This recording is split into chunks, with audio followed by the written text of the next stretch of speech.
अब बेटा हम लोग डिस्कस करेंगे ग्राफिन फॉलिकल के बारे में। शायद आपको याद होगा मैंने एक ओवरी का स्ट्रक्चर दिखाया था। ओवरी मैंने रफली कुछ बातें दिखाई थी, शायद 1 मिनट के लिए आप उनको सोचिए। मैंने आपको बताया था पहले आपको बताया था ओवरी का स्ट्रोमा 2 भाग में डिवाइड होता है, एक होता है कॉर्टेक्स, एक होता है मेडुला। फिर मैंने कहा था जो कॉर्टेक्स पार्ट होता है, कॉर्टेक्स में क्या था, पहले जर्मिनल एपिथेलियम थी, फिर फॉलिकुलर सेल बनी थी, याद आ रहा है, फिर प्राइमरी oocyte दिखाई थी, फिर मैंने सेकेंडरी oocyte दिखाई थी, फिर मैंने कहा था ग्राफिन फॉलिकल। ग्राफिन फॉलिकल अपने आप में क्या होता है, 5 लेयर प्लस सेकेंडरी oocyte का बना होता है। अगर हम लोग बात करें ग्राफिन फॉलिकल कैसा स्ट्रक्चर होता है, 5 लेयर प्लस सेकेंडरी oocyte। फिर आपको दिखाया था कि ग्राफिन फॉलिकल रप्चर्ड हो जा रही थी, याद आ रहा नहीं आ रहा है, ग्राफिन फॉलिकल रप्चर्ड हो जाती है, चेंज हो रही थी कॉर्पस लूटियम में। कॉर्पस लूटियम को येलो बॉडी बोलते हैं क्योंकि उसमें ल्यूटीन पिगमेंट होता है। फिलहाल बात आती है ग्राफिन फॉलिकल का नाम ग्राफिन फॉलिकल क्यों पड़ा, तो इसको एक साइंटिस्ट थे डी ग्राफ, क्या नाम था, डी ग्राफ, उन्होंने इसके बारे में बताया था, इसलिए इसको ग्राफिन फॉलिकल नाम दिया गया। दूसरा इसे मैच्योर फॉलिकल भी बोल सकते हैं। तो ग्राफिन फॉलिकल अपने आप में क्या होता है, 5 layer plus secondary oocyte structure होता है। कैसा होता है, 5 लेयर और प्लस सेकेंडरी oocyte का बना हुआ स्ट्रक्चर होता है। शायद मैंने इस तरीके से बोला था, पराग याद करने का एक तरीका बताया था। मैंने क्या कहा था, मैंने कहा था जिस तरीके से आपका जो एक दूध कंपनी, जैसे यहाँ कोटा में अगर राजस्थान में देखो तो सरस नाम से आती है, अगर आप देखो बिहार में देखता था मैंने सुधा नाम से आता था, यूपी में पराग नाम से, अमूल नाम से भी आता है, पराग नाम से एक सरकारी कंपनी है दूध की, तो पराग नाम से आता है। तो पराग याद है, पा फॉर पेलुसिडा, रा फॉर रेडिएटा, गा फॉर ग्रेनुलोसा। फिलहाल हमने जो पॉइंट लिखे हैं, पहला पॉइंट मैंने लिखा है कि ये इसको किसने डिस्कवर किया था, तो डिस्कवर किसने किया था, आपका डी ग्राफ ने। इसको मैच्योर फॉलिकल कह सकते हैं। फ्रॉग में कॉर्पस लूटियम, जो आपका फ्रॉग में जो आपका ग्राफिन फॉलिकल एब्सेंट होती है, absent in frog, so corpus luteum also absent. जब ग्राफिन फॉलिकल ही नहीं होगी तो कॉर्पस लूटियम कैसे बनेगी। फिलहाल बात आती है कि जैसे ग्राफ, ये क्वेश्चन पीएमटी में बहुत बार पूछा गया, ruptured follicle is known as, ruptured follicle is known as corpus luteum. Follicle अगर रप्चर्ड हो जाए तो उसे क्या बोलते हैं, कॉर्पस लूटियम। अब मैंने कहा रप्चर्ड फॉलिकल, उसको बोला कॉर्पस हिमोरिकम, हिमोरिकम बोला, मतलब कि कॉर्पस लूटियम की जो शुरुआती स्टेज है उसको क्या बोलते हैं, कॉर्पस हिमोरिकम बोलते हैं, क्योंकि वहां पे ब्लड सेल्स वगैरह, ब्लड का फ्लो हो रहा है, ब्लड सेल्स वगैरह नजर आते हैं, इसलिए इसको हीम रिलेटेड टर्म है ब्लड से, ठीक है। उसके बाद है ये चेंज हो जाएगा, मतलब कि कॉर्पस लूटियम को शुरुआत में क्या कहते हैं, कॉर्पस हिमोरिकम बोलते हैं। और ये बाद में येलो कलर की क्यों नजर आती है, क्वेश्चन पूछा गया है पीएमटी में, कि पूछा गया है सॉरी, कि अगर ये येलो का कॉर्पस लूटियम येलो कलर की क्यों होती है, तो आप आंसर कहोगे कि कॉर्पस लूटियम येलो कलर की होने का रीजन है उसके अंदर ल्यूटीन पिगमेंट का पाया जाना। कौन सा पिगमेंट, ल्यूटीन पिगमेंट या कैरोटीन कह सकते हैं। हाँ, एक बात और याद रखना कि आपका कॉर्पस लूटियम को टेम्पररी एंडोक्राइन ग्लैंड भी बोलते हैं, क्योंकि प्रोजेस्टेरोन हार्मोन, मेनली ये प्रोजेस्टेरोन हार्मोन का सिक्रीशन करती है। इसके अलावा कुछ अमाउंट में किसका करती है, तो अगर देखा जाए कुछ अमाउंट में सिक्रीशन करती है किसका, जल्दी बताओ, एस्ट्रोजन का। ओके, फिर कॉर्पस लूटियम, कॉर्पस एल्बिकेंस, मैंने कहा था अगर फर्टिलाइजेशन ना हो, शायद वो ओवरी में जो साइकिल बनाई थी उससे याद आ रहा हो, वो चीज याद करना है, तभी ये चीज समझ में आएगी। जो पिछले लेक्चर मैंने बोला था कि ओवरी में किस तरीके से मैंने दिखाया था कि एक ओवरी से सेकेंडरी oocyte या एग का फॉर्मेशन होता है। तो यहाँ पे आप देखिए कि कॉर्पस जो एल्बिकेंस है उसे क्या बोलते हैं, व्हाइट बॉडी बोलते हैं, और उसके बाद धीरे धीरे खत्म हो जाती है और फिर से नई साइकिल स्टार्ट हो जाती है। एक चीज और याद रखना, तो ग्राफियन, अगर हम लोग बात करें तो Graafian follicle is 5 layer plus secondary oocyte structure. कैसा है, सेकेंडरी oocyte स्ट्रक्चर है, मतलब कि ग्राफिन फॉलिकल अपने आप 5 लेयर से, और 5 लेयर कौन कौन सी हो जाएंगे, तो हम बात कर सकते हैं, मैंने बोला था पराग, तो एक तो हो जाएगा जोना पेलुसिडा, कौन सी हो जाएगी, जोना पेलुसिडा। दूसरा कौन सा हो जाएगा, रास है radiata, corona radiata, corona radiata. दूसरी लेयर क्या हो जाएगी, कोरोना रेडिएटा। तीसरा क्या हो जाएगा, एक तो हो गया जोना पेलुसिडा, दूसरा हो गया कोरोना रेडिएटा। पराग, मैंने क्या बोला था, पराग, पराग, ठीक है। तो पारागा, गा से क्या हो जाएगा, ग्रेनुलोसा, तो मेम्ब्रेना ग्रेनुलोसा, मेम्ब्रेना ग्रेनुलोसा, ग्रेनुलोसा। उसके अलावा क्या कहे, थीका इंटरना, थीका इंटरना, और क्या हो जाएगा, थीका एक्सटर्ना। क्या हो जाएगा, थीका इंटरना और थीका एक्सटर्ना। तो इस तरीके से हम लोग कह सकते हैं कि कॉर्पस जो ग्राफिन फॉलिकल है इतनी लेयर से मिलके बनी होती। तो ये चीज आप लोग लिख लीजिए, कॉर्पस लूट। तो कभी भी क्वेश्चन पूछा है रप्चर्ड फॉलिकल इज नोन है, देन आंसर क्या दोगे, कॉर्पस लूटियम। तो ये चीज आप लोग लिख लीजिए, फिर हम आगे बढ़ते हैं। ठीक है, अब देखो बेटा, मैंने बताया कि जो अभी ग्राफिन फॉलिकल आपसे मैं डिस्कस कर रहा था, तो ग्राफिन फॉलिकल अगर रप्चर्ड हो जाती है तो वो किसमें बदल जाती है, आपको मालूम है, कॉर्पस लूटियम। कॉर्पस लूटियम का शुरुआती स्टेज क्या है, कॉर्पस हीमोरकम। तो पहले अगर दोनों दिए हो तो आप आंसर किस पे जाएगा, क्योंकि अगर पूछा जाए रप्चर्ड फॉलिकल इज नोन है जो और ऑप्शन में ये दिया हो, तो कॉर्पस लूटियम की पहले की स्टेज क्या है, हीमोरकम। तो आंसर क्या हो जाएगा, हीमोरकम हो जाएगा। फिलहाल देखो मैंने कहा कि कॉर्पस लूटियम रप्चर्ड हो रही, कॉर्पस लूटियम रप्चर्ड हुई तो सेकेंडरी oocyte अलग चला जाएगा और कॉर्पस लूटियम अलग हो जाएगा, मतलब कॉर्पस हीमोरकम। अगर ग्राफिन फॉलिकल रप्चर्ड हुई, ग्राफिन फॉलिकल टूटी तो क्या हुआ, सेकेंडरी oocyte रिलीज होकर कहां चला जाएगा, फैलोपियन ट्यूब में चला जाएगा। याद करो जो चीज मैंने समझाई थी, सेकेंडरी oocyte कहां, फैलोपियन ट्यूब में चला जाएगा। आपको मालूम है मैंने बोला था जब स्पर्म एंट्री कर जाता है तभी सेकेंडरी oocyte हम लोग केस में क्या कहलाता, ओवम कहलाता है, ओवा कहलाता है। बात आती है पहली पेज मैंने देखा कि सेकेंडरी oocyte पहले क्या होता है, सेकेंडरी oocyte जो ओवरी से रिलीज होता है, सेकेंडरी oocyte वो कहां जाता है, सीलोम में जाता है। सीलोम को ही बोल सकते हैं पेरिटोनियल कैविटी। पेरिटोनियल कैविटी के द्वारा ये कहां चला जाएगा, फिमरी इसको पकड़ेंगे, फिमरी के द्वारा आपको मालूम फर्टिलाइजेशन कहां पे होता है, एम्पुला में होता है। तो ये बेटा कहां पहुंच जाएंगे, एम्पुला। आप एम्पुलरी इस्केमिक जंक्शन मत लगाना, क्वेश्चन पूछा गया है फर्टिलाइजेशन फैलोपियन ट्यूब में कहां होता है, प्रेजेंट में आंसर क्या चल रहा है, एम्पुला चल रहा है। तो आप एम्पुला ही आंसर दोगे। तो एम्पुला और फैलोपियन ट्यूब। अब आप देखो यहाँ पे फैलोपियन ट्यूब में पहुंचा। अब मैंने कहा अगर फर्टिलाइजेशन हो गया, एक साइड लिखा है यस, एक साइड लिखा है नो।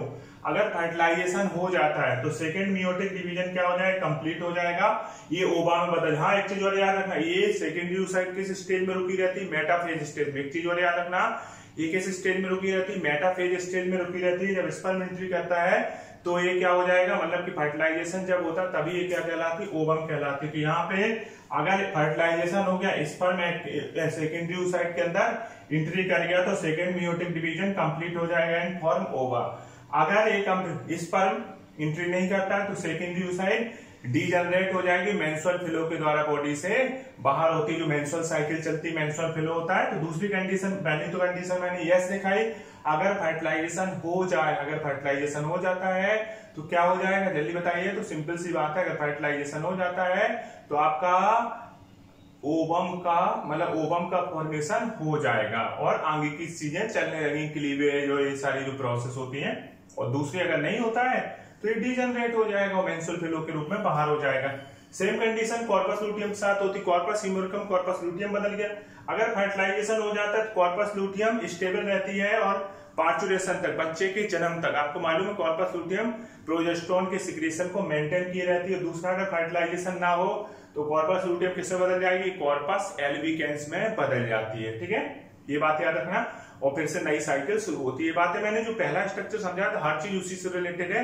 अब सब फालतू की बातें लिख रहा हूं, बस ये कि आपको रिवीजन होता जाएगा, इससे बार बार हर बार क्लियर होती जाए। उसके बाद मैंने कहा कि एक फीमेल लगभग 400 से 450 तक ओवा प्रोड्यूस करती है एक अपनी लाइफ साइकिल में।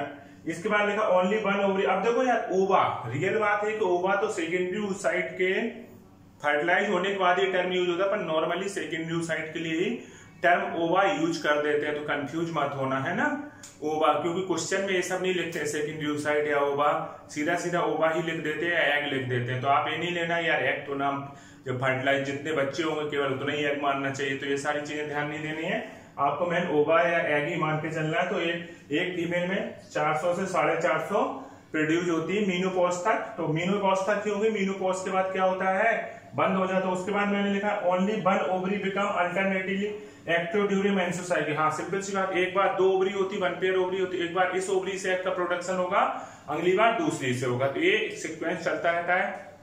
बात ही आती है आखिरकार मैंने ये क्या लिखा कि 400 से 450 तक एग का प्रोडक्शन हो, 420 तक उसका प्रोडक्ट 450 ही लिख दिया मैंने, 450 तक, क्योंकि किसी किसी में मेनोपॉज लेट होता है, किसी में जल्दी होता है।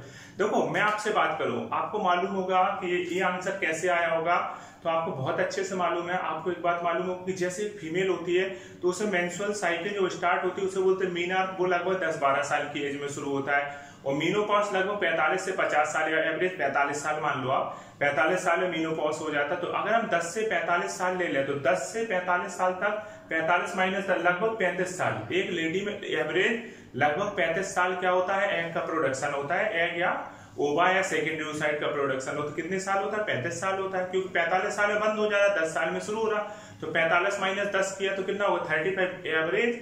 एक लोग किसी में ज्यादा किसी में कम ये होता रहता है। तो एवरेज एक फीमेल में लगभग 45 साल एग का प्रोडक्शन होता है। एक मेंस्ट्रुअल साइकिल कितने महीने की होती है, 1 महीने की, तो 1 महीने में एक एग का प्रोडक्शन हो रहा है, सेकेंडरी oocyte का प्रोडक्शन हो रहा, तो एक साल में कितना होगा 12 होगा, तो 12 × 35 कितना हो जाएगा 12×5=60, ठीक है ना। तो 420 के आसपास आ रहा है, तो मैंने लिख दिया 400 से 450, मतलब कि किसी में ज्यादा भी बंद हो सकती है मीनोपॉज की एज, किसी में जल्दी भी हो सकता है, तो कोई क्लियर नहीं है। तो लगभग 400 से 450 के आसपास एग का या सेकेंडरी oocyte का प्रोडक्शन होता है। तो इतनी बार लिख लो, फिर हम लोग आगे चलते हैं, ठीक है। अब देखिए बेटा, मैंने एक स्ट्रक्चर बनाया है, नोट डाल के पॉइंट लिखा हुआ है, इस तरीके का मैंने एक स्ट्रक्चर बनाया है। होता क्या है कि oocyte को न्यूट्रिशन किस तरीके से मिलता है, तो मैंने बनाई है फॉलिकुलर सेल या ग्रेनुलोसा सेल, और ये क्या करे, ये अंदर ये oocyte हो गई, मैं लिख देता हूं, ये जो स्ट्रक्चर है ये क्या हो गया, oocyte हो गया, oocyte हो गया। तो oocyte को जो ग्रेनुलोसा सेल है जो या उन्हीं को फॉलिकुलर सेल बोलते हैं, ये प्रोटोप्लाज्मिक प्रोसेस के द्वारा क्या करती है, न्यूट्रिशन पहुंचाती है oocyte के अंदर। तो मैंने यही पॉइंट लिखा है, follicular cell provide nourishment for the oocyte and for oocyte maturation in vitro factor. एक चीज और याद रखना, oocyte मैचुरेशन, एक्चुअली आपने देखा oocyte को आप देखो तो प्रोफेज फेज में ही रुकी हुई, कहीं ना कहीं इनविट रहती है ना एक टाइम तक। जैसे आपने देखा कि माँ के पेट में जब बच्ची है तभी उसकी जितनी भी ओगोनिया सब वही फॉर्म हो गई, फिर वहीं रुकी रहती। फिर आपने देखा है कि मीनार, जब आप बच्चे की जो एज होती लड़की की, जब मीनार के स्टार्ट हो जाए तो उसके बाद फॉलिकुलर सेल का आगे का डेवलपमेंट शुरू होता है। तो आप देख रहे हैं पहले वो चीज प्रोफेज स्टेज में ही रुकी, फिर वो मेटाफेज, फिर मेटाफेज के बाद भी आप देख रहे हो मेटाफेज स्टेज भी कब कंप्लीट हो रही थी, जब स्पर्म एंट्री हो रहा था। मतलब कि कहीं ना कहीं अगर कोई भी चीज रुकी हुई है उतना बनने के बाद रुकी हुई, जैसे प्रोफेज स्टेज में भी पहले जितनी सेल बन गई, फिर प्रोफेज स्टेज वहीं की वहीं रुक गई है। उसका रीजन क्या होता है, उसका रीजन होता है oocyte मैचुरेशन इनविट्री फैक्टर। कौन रिलीज करता है, फॉलिकुलर सेल जो होती हैं वो क्या करती है, oocyte का जो मैचुरेशन इनविट्री फैक्टर, oocyte को मैच्योर करने वाला जो फैक्टर है उसको इनहिबिट कर देती है, जिससे कि वो मैचुरेशन नहीं होता। कुल मिलाकर ग्रेनुलोसा सेल के द्वारा, ये मैंने नोट में डाल दिया, आता नहीं है क्वेश्चन पर, आपको बता दिया। दूसरी बात मैंने बोली, एक डिजीज होती है फॉलिकुलर एट्रेसिया। देखो मैंने आपको एक बात बताई थी, शायद आपको याद हो, जब हम लोग विटामिन डिस्कस कर रहे थे, विटामिन में मैंने बोला था vitamin E is beauty vitamin, anti sterility vitamin, ऐसे मैंने शब्द यूज किए थे, शायद आपको याद आ रहा होगा। Vitamin E, anti sterility vitamin, beauty vitamin, ऐसे मैंने कुछ शब्द डिस्कस, मतलब कि विटामिन ई, और मैंने बताया था एंटी स्टेरिलिटी विटामिन, है ना, या फर्टाइल। विटामिन ई की कमी हो जाती है तो बंदा फर्टाइल नहीं रहता, स्टेराइल हो जाता। उसका रीजन क्या है, मेल में स्पर्म को बनाने में हेल्प कर रहा है। दूसरा ये विटामिन ई की अगर डिफिशियंसी हो जाए तो बीमारी होती है फॉलिकुलर एट्रेसिया, मतलब फॉलिकल का फॉर्मेशन रुक जाता है, फॉलिकल का फॉर्मेशन प्रॉपर तरीके से नहीं होता। अगर फॉलिकल का फॉर्मेशन प्रॉपर तरीके से नहीं होगा तो सिंपल सी बात है, एग का या सेकेंडरी oocyte का प्रोडक्शन क्या सही से हो सकता, बिल्कुल नहीं होगा। उसके बाद मैंने कहा फॉलिकुलर एट्रेसिया का रीजन के, एट्रेसिया मतलब खत्म होना। वैसे मैं हमेशा बोलता हूँ जहां ए लगा हो, ए का मतलब होता है अपसेंट होना, कोई भी चीज डिस्टर्ब होने लगना, और फॉलिकुलर से फॉलिकल की याद आई गई है। उसके अलावा फॉलिकुलर एट्रेसिया का कारण हो सकता है, मैंने देखा also due to increase in estrogen and progesterone. अगर एस्ट्रोजन और प्रोजेस्टेरोन हार्मोन इंक्रीज कर रहा है तो उसको भी क्या बोलेंगे, फॉलिकुलर एट्रेसिया बोलेंगे, क्योंकि ये एस्ट्रोजन और प्रोजेस्टेरोन एफएसएच को सप्रेस करते हैं, एफएसएच को दबाते हैं। जब ये एफएसएच को दबाएंगे बेटा तो क्या हो जाएगा, एफएसएच को दबाने के कारण क्या होगा, सिंपल सी बात है, एफएसएच का फुल फॉर्म होता है follicular stimulating hormone. Follicle stimulate नहीं होंगे तो क्या हो जाएगा, नई फॉलिकल का फॉर्मेशन नहीं होगा, है ना। अब देखिए मैंने नोट डाल के पॉइंट और लिखा है, एक लिखा है ओवी पोजीशन, एक लिखा है ओव्यूलेशन। क्या लिखा है, ओवी पोजीशन, दूसरा क्या लिखा है, ओव्यूलेशन। ओवी पोजीशन ओविपोजिशन मतलब पोजीशन का चेंज होना। तो अगर एग आउटसाइड द बॉडी, बहुत सारे एनिमल जैसे पानी में रहने वाले एनिमल एक्सटर्नल फर्टिलाइजेशन करते हैं तो एग बॉडी से बाहर ही पास करते हैं ना। तो ओविपोजिशन क्या है कि एग का removal of egg outside the body, body से अगर बाहर एग पास हो रहा है तो क्या बोलेंगे, ओविपोजिशन। दूसरा होता है ओविलेशन। ओविलेशन क्या होता है, ओवरी से बाहर परंतु बॉडी के अंदर। तो ओविलेशन क्या होगा, removal of egg outside the ovary, ovary से बाहर हो रहा है। बात ये आती है कि आपका जो ओविलेशन कितने टाइप का, तो ओविलेशन में एक तो होता है इंड्यूज ओविलेशन। कैसा होता है, एक तो होता है इंड्यूस्ड या इसी को बोलते हैं रिफ्लेक्स। क्या बोलते हैं, इंड्यूज या रिफ्लेक्स ओविलेशन। इंड्यूज या रिफ्लेक्स ओविलेशन में क्या होगा, इसमें क्या होगा, जो एग रिलीज होगा, ये रिलीज होगा at the time of ovulation. तो इसमें क्या कहोगे, occurs at time of copulation, occurs at time of copulation, sex के समय, है ना, कॉपुलेशन के समय या सेक्स के समय कह सकते हैं, occurs at time of copulation। इसका एग्जांपल हो जाएगा मैमल्स हो जाएंगे, या रैबिट लिख देता हूं, रैबिट है या अदर मैमल्स हैं जिनमें स्ट्रेस साइकिल चलती है, उनमें क्या होगा, कॉपुलेशन के टाइम पे एग रिलीज होता है जब कॉपुलेशन हो रहा है। दूसरा होता है, अगर हम लोग बात करें पीरियोडिक, दूसरा क्या कहलाएगा, पीरियोडिक ओवुलेशन। पीरियोडिक ओवुलेशन में क्या देखा जाता है, ईच सेक्सुअल साइकिल में देखा जाता है, जिसे मेंस्ट्रुअल साइकिल बोलते हैं। तो इसका एग्जांपल क्या हो जाएगा, प्राइमेट्स हो जाएगा। इसको क्या कह सकते हैं, after each sexual cycle, after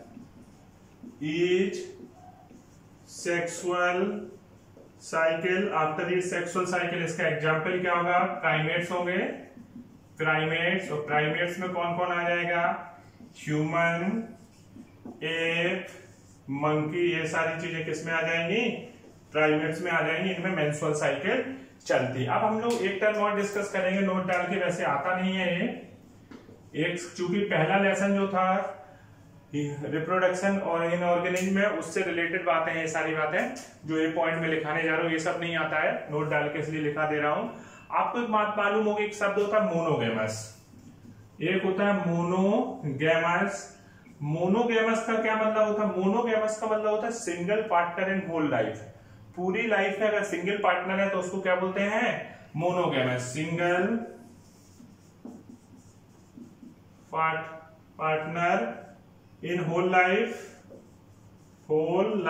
जैसे इसका एग्जाम्पल देखा जाएगा फॉक्स, लोमड़ी में देखा जाएगा, जैसे हम लोग में होता है ना, ह्यूमन में भी सिंगल पार्टनर ही होता है पूरी लाइफ। अब मैं उनकी बात नहीं कर रहा हूँ जो कैरेक्टर लूज है, उनकी बात नहीं कर रहा हूँ, नॉर्मल बात कर रहा हूँ कि सिंगल पार्टनर जैसे ह्यूमन में होता है, वैसे ही फॉक्स के केस में भी देखा गया, पूरी लाइफ में सिंगल पार्टनर ही होता है। पॉलीगैमस का क्या मतलब होता है, पॉलीगैमस में होता है many partner in whole life, many partner in whole life, पूरी लाइफ में बहुत सारे पार्टनर होते हैं, many partner in whole life. इसका एग्जाम्पल क्या हो जाएगी, सिंपल सी बात है, इसके एग्जाम्पल में आपके ये सारी बातें आ जाएंगी। कौन कौन सी चीजें आ जाएंगी, जैसे आपने कहा कि क्या बोलेंगे, हाँ, जैसे कुत्ते, बिल्ली, गाय, जो कैटल्स, पालतू जानवर, इन सब में देखो तो इसमें क्या होगा, इन सब में मैनी पार्टनर होते हैं, हमेशा पार्टनर बदलते रहते हैं, ये तो नॉर्मल बात होगी। अब हम लोग डिस्कस करेंगे सेक्सुअल साइकिल। सेक्सुअल साइकिल में कौन कौन सी, एक तो होती है स्ट्रेस साइकिल, एक होती है मेंस्ट्रुअल साइकिल। स्ट्रेस साइकिल में क्या होता है, ब्लड में एस्ट्रोजन का लेवल हाई हो जाता है, एक कैटल्स में, पालतू जानवरों में ऐसा देखा गया है, जानवरों में ऐसा देखा गया है। सेक्सुअल प्राइमेट्स को छोड़ के अदर जितने मैमल्स हैं, ह्यूमन, एप और मंकी को छोड़ दें तो जितने ही मैमल्स हैं उनमें कौन सी साइकिल होती है, स्ट्रेस साइकिल होती है। स्ट्रेस साइकिल में एस्ट्रोजन का लेवल ब्लड में बढ़ जाता है। स्ट्रेस साइकिल को पीरियड ऑफ हीट भी बोलते हैं, क्या बोलते हैं, पीरियड ऑफ हीट भी बोलते हैं। दूसरी बात आती है menstrual cycle. Menstrual cycle primates का कैरेक्टर है। मेंस्ट्रुअल साइकिल की अगर हम लोग बात करते हैं तो इसकी स्टार्टिंग 10 से 12 साल में होती है, जिसे मीनार्क बोलते हैं। 45 से 50 साल में बंद हो जाती है, इसे मीनोपॉज बोलते हैं। आपको ये सारी बातें अभी हम समझाएंगे डिटेल से कब। तो मेंस्ट्रुअल साइकिल हम लोग डिटेल से पढ़ेंगे, ओवुलेशन कब होता है, कौन कौन सी फेज होती है। तो अब इतना आप लोग लिख लो, फिर हम लोग मेंस्ट्रुअल साइकिल, स्ट्रेस साइकिल, ये सारी चीजें डिस्कस करेंगे। अब बेटा हम लोग सेक्सुअल साइकिल डिस्कस करेंगे। क्या डिस्कस करेंगे, सेक्सुअल साइकिल के बारे में। अगर हम लोग सेक्सुअल साइकिल के बारे में डिस्कस कर रहे हैं। तो सेक्सुअल साइकिल दो टाइप की होती है, एक तो होती है स्ट्रेस साइकिल, एक होती है मेंस्ट्रुअल साइकिल। मेंस्ट्रुअल साइकिल में ब्लड का फ्लो बाहर होता है, जबकि स्ट्रेस साइकिल में ब्लड का फ्लो बाहर नहीं होता। तो पहले हम लोग कौन सी डिस्कस करेंगे? Stress cycle. स्ट्रेस साइकिल पहले कौन सी डिस्कस कर रहे हैं? Stress cycle. तो स्ट्रेस साइकिल में क्या हो जाएगा? Blood comes out from body, blood क्या होगा? Blood comes out from body, comes out from body. Blood क्या होता है? बॉडी से बाहर आता है इसमें या नहीं आता है? Blood not comes out, sorry, blood not comes out. Stress cycle में नहीं आता है बेटा ब्लड, मेंस्ट्रुअल साइकिल में बाहर आता है। तो blood not comes out from the body, और ऐसा देखा गया है, ये सारी चीजें स्ट्रेस साइकिल देखी गई बेटा कैटल्स में, मतलब कि अदर मैमल, प्राइमेट्स को छोड़ के जितने भी मैमल्स है सब में स्ट्रेस साइकिल होती है। अब स्ट्रेस साइकिल देखा जाए, स्ट्रेस साइकिल एक तो हो जाएगी मोनोस्ट्रेस, एक हो जाएगा पॉलीस्ट्रेस। एक तो होता है मोनोस्ट्रेस, क्या हो जाएगा? मोनोस्ट्रेस। मोनोस्ट्रेस का एग्जांपल, मोनो का मतलब एक, स्ट्रेस का मतलब है साइकिल। तो अगर one stress cycle per year, one stress cycle per year, ठीक है। और इसका एग्जांपल हो जाएगा कौन से एनिमल? वाइल्ड एनिमल, जंगली जो मैमल्स हैं, वाइल्ड एनिमल्स में ऐसा देखा गया है। जंगली जो जानवर वगैरह उनमें कैसी होती है? सिंगल स्ट्रेस साइकिल होती है। दूसरा होता है पॉलीस्ट्रेस। क्या होता है? पॉलीस्ट्रेस। पॉलीस्ट्रेस में क्या हो जाएगा? Many stress cycle per year, many stress cycle per year, many stress cycle per year हो जाएगा। और इसका एग्जाम्पल क्या हो जाएगा? इसका एग्जाम्पल हो जाएगा पालतू जानवर या डोमेस्टिक एनिमल्स, डोमेस्टिक एनिमल्स हो जाएगा, डोमेस्टिक एनिमल्स हो जाएगा। अब अगर हम लोग बात करें, तो हो गई स्ट्रेस साइकिल की बात। हाँ, स्ट्रेस साइकिल को पीरियड ऑफ हीट तो भी बोलते हैं, तो मैंने बताया, नहीं भूल गया। Stress cycle also called period of heat, also called period of heat. Stress cycle को पीरियड ऑफ हीट भी बोलते हैं, इस बात को याद रखना। स्ट्रेस साइकिल में ब्लड में एस्ट्रोजन का लेवल बढ़ जाता है। अब हम लोग देखते हैं मेंस्ट्रुअल साइकिल। क्या देखते हैं? दूसरा है menstrual cycle, MC cycle. Menstrual cycle, menstrual cycle अगर हम लोग देखें तो लगभग 25 to 35 डेज की कह सकते हैं। कितना कह सकते हैं?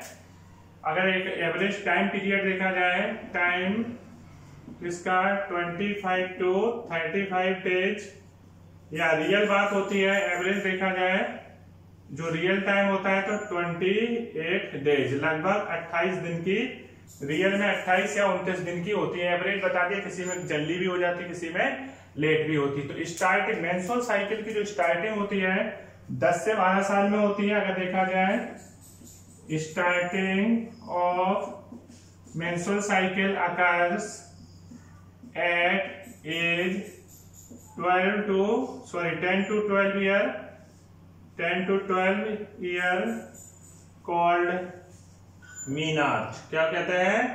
इसको मीनार्क बोलते हैं। और अगर हम लोग बात करें स्टॉपिंग ऑफ मेंस्ट्रुअल साइकिल, लगभग होता है 45 to 50 ईयर्स, कॉल्ड मीनोपॉज। उसको क्या बोलते हैं? मेंस्ट्रुअल साइकिल का बंद हो जाती है। कब बंद हो जाती है? मेंस्ट्रुअल साइकिल बंद हो जाती है 45 से 50 साल में। इसको क्या बोलते हैं? मीनोपॉज। मेंस्ट्रुअल साइकिल किसमें पाई जाती है? Menstrual cycle found in primates, ये प्राइमेट्स में पाई जाती है। प्राइमेट्स में कौन कौन आता है? मैं पहले ही बोल चुका हूं, ह्यूमन, एप एंड मंकी, ये प्राइमेट्स में आते हैं, ठीक है, इनमें पाई जाती है। उसके अलावा अगर हम लोग बात करें, इसमें ब्लड बाहर आएगा कि नहीं आएगा?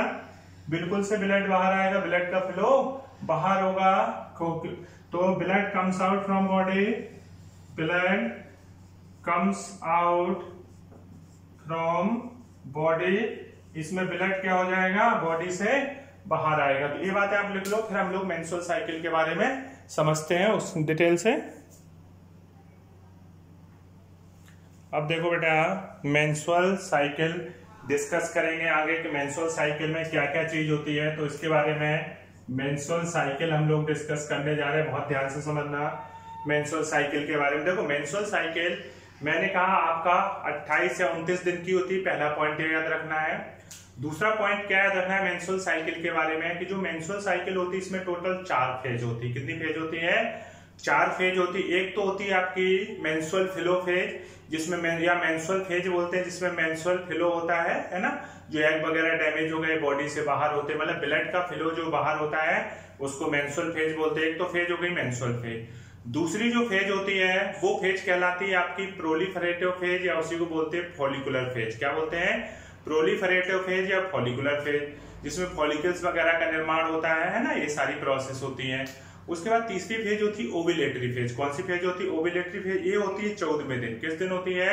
ये देखा जाए 14th डे होती है, 14वें दिन होती है, जिसमें सेकेंडरी oocyte या एग का निर्माण होता है। उसके बाद चौथी फेज है जिसे बोलते हैं ल्यूटियल फेज या सिक्रेटरी फेज। क्या बोलते हैं?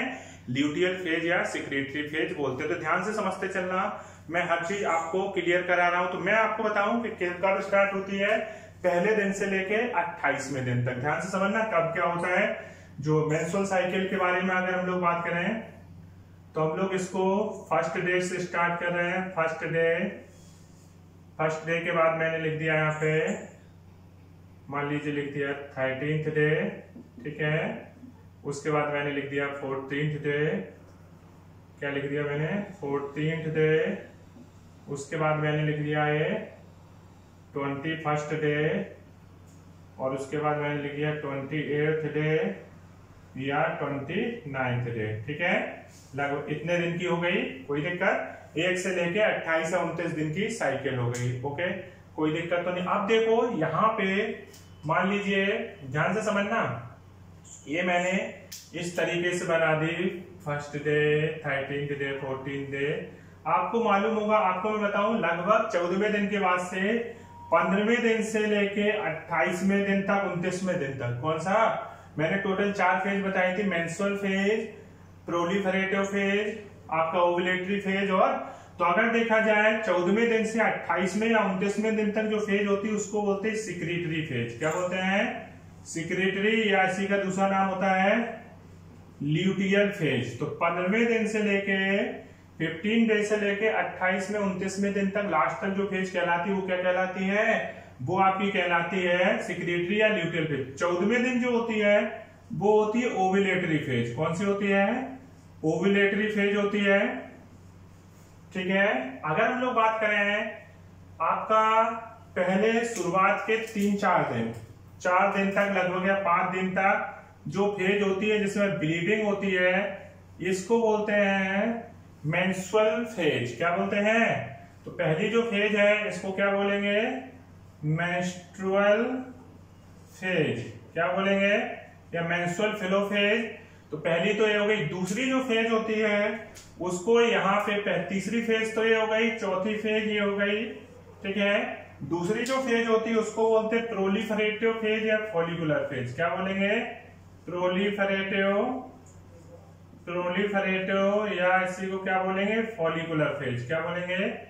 फॉलिकुलर फेज, जो कि आपकी कब से कब तक होती है? लगभग 5वें या 6वें दिन से आपके 13वें। ध्यान देना, पहली फेज मेंस्ट्रुअल फेज, दूसरी प्रोलिफरेटिव या फॉलिकुलर फेज, तीसरी ओव्यूलेटरी फेज, और चौथी सिक्रेटरी या ल्यूटियल फेज हो गई। 4 तो फेज हो गई। दूसरी बात आती है कि अगर यहाँ पे देखें तो आपको मालूम होगा कि सबसे पहले ऊगोनिया बन जाते हैं। ध्यान से समझना, ऊगोनिया है। ऊगोनिया 13 दिन में चेंज हो जाएगा ग्राफियन फॉलिकल में। किसमें बदलेगा ये? Graafian follicle. ग्राफियन फॉलिकल ही आपको मालूम होगा रप्चर्ड होकर किसे बदल जाते? पहले कॉर्पस इनोर्कियम में, उसके बाद कॉर्पस लूटियम में। तो ग्राफियन फॉलिकल जो है उसका क्या होगा? 14वें दिन ओवुलेशन होगा। किस दिन ओवुलेशन होगा? 14वें दिन होगा। और ग्राफियन फॉलिकल 14वें दिन किस में टूट जाएगी? ये ग्राफियन फॉलिकल से 14वें दिन 14th डे, किस दिन? 14th डे ओवुलेशन होगा। ये मैं लिख देता हूं यहाँ पे, किस दिन 14th डे ओवुलेशन हो रहा है। क्या हुआ? ओवुलेशन हुआ, तो इसलिए इसको क्या बोलते हैं? ओवुलेटरी फेज बोलते हैं। 14वें दिन ओवुलेशन हुआ तो क्या बन जाएगा? एक तो बन जाएगा एग या क्या सेकेंडरी oocyte, हम लोगों में क्या बोलते हैं? सेकेंडरी oocyte ही बोलते हैं ना। और दूसरी चीज क्या बन जाएगी? Corpus luteum. क्या चीज बन गई? Corpus luteum. आपको याद आ रहा होगा जो एग में वो सारी बातें मैं बताए थे कि कैसे ग्राफियन रप्चर्ड ग्राफियन फॉलिकल से एग बन जाएगा और कॉर्पस लूटियम। अब होता क्या है कि एग जो है, अब यहाँ पे आपको मालूम है कॉर्पस लूटियम कौन सा हार्मोन सिक्रीट करती है? Progesterone hormone. Progesterone hormone secrete करती है। अब यहाँ पे दो कंडीशन होगी, फर्टिलाइजेशन हो जाए या फर्टिलाइजेशन ना हो। ध्यान देना,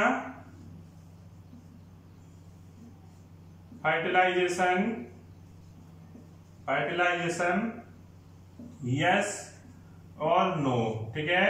और यहां पे भी मैं लिखूं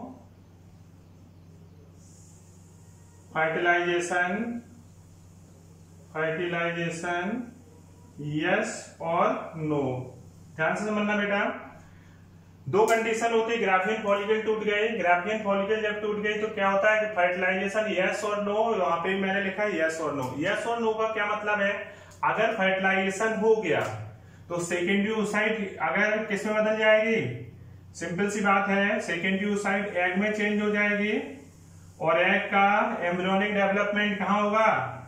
embryonic development in uterus. Uterus में क्या होता है? एम्ब्रियोनिक डेवलपमेंट होने लगेगा। होगा कि नहीं होगा? सिंपल सी बात है, अगर फर्टिलाइजेशन हो गया तो एग बन जाए, एग का एम्ब्रियोनिक डेवलपमेंट कहां पे होगा? यूटेरस में होगा। अगर सेम चीज है, फर्टिलाइजेशन हो रहा है तो कॉर्पस लूटियम क्या करते रहेगी?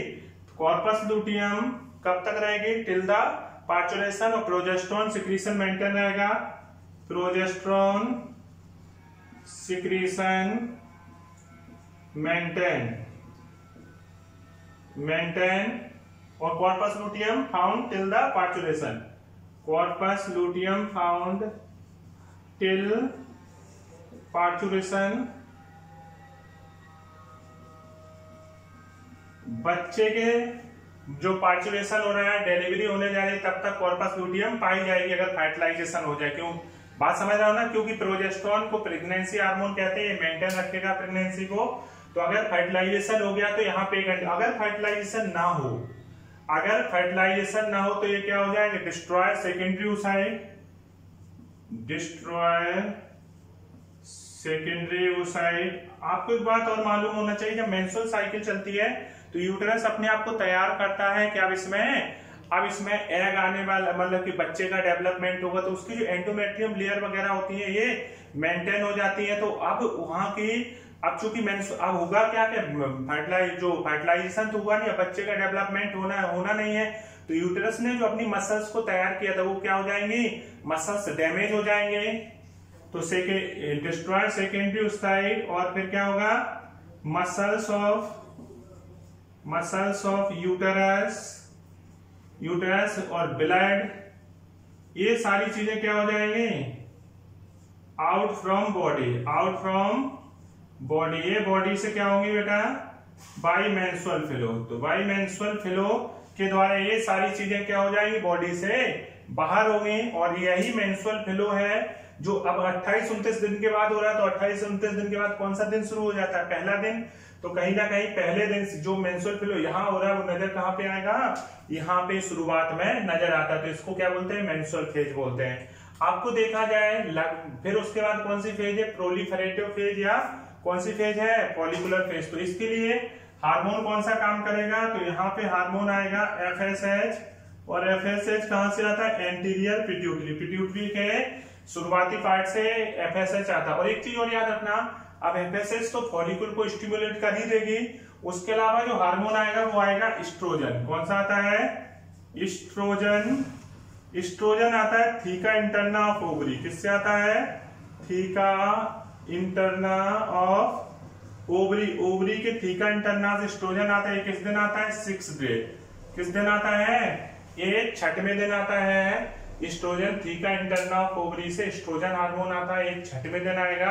ध्यान देना, क्योंकि थीका इंटरना बन जाती है ना, पहले फॉलिकुलर सेल याद होगा वूगोनिया से फॉलिकुलर सेल पे प्राइमरी oocyte सेकेंडरी oocyte ऐसे मैंने बताया था, तो छठवें दिन से आने लगता। तो अब देखो मेंस्ट्रुअल साइकिल बहुत ही सिंपल साइकिल है, शायद आपको समझ में आ गया होगा। वैसे हाँ, यहाँ पे मैंने ये चीज तो बताई नहीं कि यहाँ पे अगर फर्टिलाइजेशन नहीं हुआ तो यहाँ पे क्या हो जाएगा, प्रोजेस्टेरोन का सिक्रीशन कॉर्पस लुटियम क्या हो जाएगा, प्रोजेस्टेरोन सिक्रीशन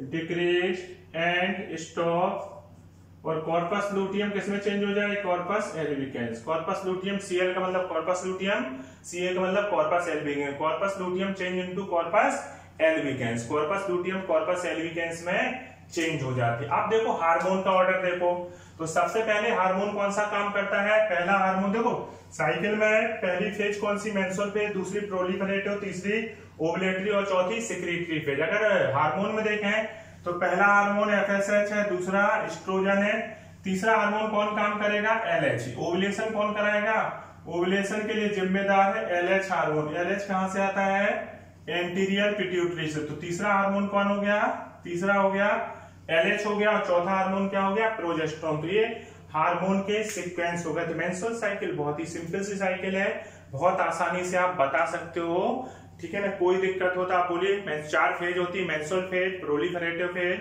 ओवुलेटरी फेज और सिक्रीटरी और ल्यूटियल फेज है ना। अब इससे रिलेटेड हम लोग क्वेश्चन भी डिस्कस करेंगे, मेंस्ट्रुअल साइकिल से रिलेटेड और जो बातें हैं उनके बारे में हम लोग डिस्कस करेंगे। पहले आप इतना देख लीजिए अच्छे से, कोई दिक्कत हो तो बोलिए, नहीं है ना, ओके। तो बेटा एक चीज बताना भूल गए, यहाँ पे सीक्वेंस ऑफ हार्मोन की अगर हम लोग बात करें, यहां लिख देता हूं सीक्वेंस ऑफ हार्मोन क्या होगा, जल्दी से बताओ, नोट डाल के लिख देता हूं। अगर हम लोग बात करें नोट डाल के, सीक्वेंस ऑफ हार्मोन क्या होगा, तो सीक्वेंस ऑफ हार्मोन में क्या हो जाएगा, पहले कौन सा होगा, पहले होगा FSH, कौन हो जाएगा, सबसे पहले FSH होगा, फिर उसके बाद कौन आएगा, एस्ट्रोजन, उसके बाद LH, और उसके बाद प्रोजेस्टेरोन, यही है ना, प्रोजेस्टेरोन, ओके। अगर हम लोग फेज देखें, फेज इन मेंस्ट्रुअल साइकिल, दूसरा देखें फेज इन या फेज ऑफ मेंस्ट्रुअल साइकिल, तो अगर फेज ऑफ मेंस्ट्रुअल साइकिल देखें तो फेज ऑफ मेंस्ट्रुअल साइकिल में कौन कौन आ जाएगा, तो पहली तो आ जाएगी मेंस्ट्रुअल फेज, उसके बाद कौन सी आ जाएगी, प्रोलिफरेटिव फेज, उसके बाद कौन सी आ जाएगी, ओव्यूलेटरी, और उसके बाद कौन सी आ जाएगी, सिक्रीटरी या ल्यूटियल, सिक्रीटरी फेज। तो ये आपको सभी फेज याद हो गए, ठीक है। अब हम लोग नेक्स्ट इससे रिलेटेड क्वेश्चन या और फीडबैक मैकेनिज्म बाकी चीजों और डिटेल से डिस्कस करते हैं। पहले इतना आप लोग लिख लो, ठीक है।